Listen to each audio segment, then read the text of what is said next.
All right, sweetheart gang in the building. Let's get these questions, babe. Sweetheart gang.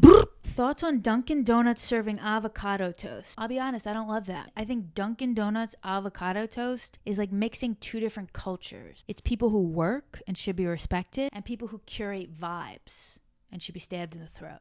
Thoughts on tea drinkers? Cool people. Psych! Nerds. If you could do shots with any president, who would you choose and why? I mean, when it comes to shots, I'd probably pick JFK. You know, I'd be like, hey, let me ask you something. Where did those shots come from? What did you see? Are they coming like from above you?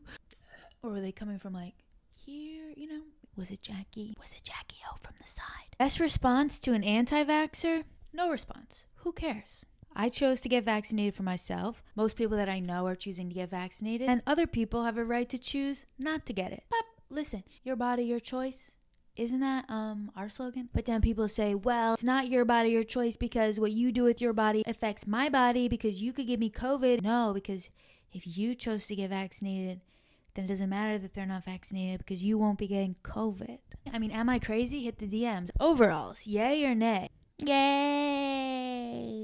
Favorite female comedian? Marianne Williamson. What's the difference between Sisqo and Dru Hill? A thong? Would you sponsor DMX? I mean, I guess I'm qualified to sponsor him because on April 20th, I will have 10 years clean off of drugs. And I think I would be a fun sponsor too because I get absolutely shit hammered on alcohol, which is fun. What are the best places in NYC to have a good cry? I think actually anywhere is pretty much fair game. I've had some really good ones. I mean, one time I was just dead middle of the sidewalk, crouched over like almost on the ground on the phone, weeping. And this woman, she just crouched down and got on the ground eye level with me. She handed me a tissue and she just said, hey, you're going to be okay. And I was like, no, I'm not. The thing about New York City is that we have no space. So the unspoken rule is that you give people privacy when they're in public. Mind your business is the official city motto. Like the most it's really appropriate to say to a crying person on the street is you walk by them and you go, hey, you good? And there's usually a lot of crying people. So it's more like, good? You good? Good? Hey, what's up? You good? Okay. Thoughts on the Manhattan Beach getting built? I don't know what the Manhattan Beach is, but just from the name of it, I'm completely against it.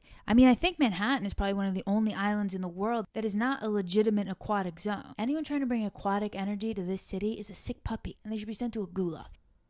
Oh, I'm sorry, you think we're doing island time here? Okay, you're gonna get hit by a jet ski driven by an Australian listening to Flo Rida. Anyway, look, I didn't always understand this about the city. Like when I was just a young, trashy, suburban girl coming down for the night, I was the type to be like on the subway, Old Navy flip-flops, bottom of the feet, just completely black with dirt, toes just hanging over the top of the flop like a claw, like scraping the ground. I'm holding the subway pole with the toes. Is meat murder?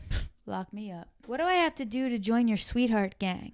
All right, here's the initiation protocol. You sit down, you make a list of all your enemies, and you come up with a detailed plan to destroy your enemies. Then after you've gone out and bought the gun, you sit down, you look at your list, and you just say, I forgive you. We're all doing the best we can. Then you sit back, you light up a ciggy, make something good for dinner, and you have a nice night.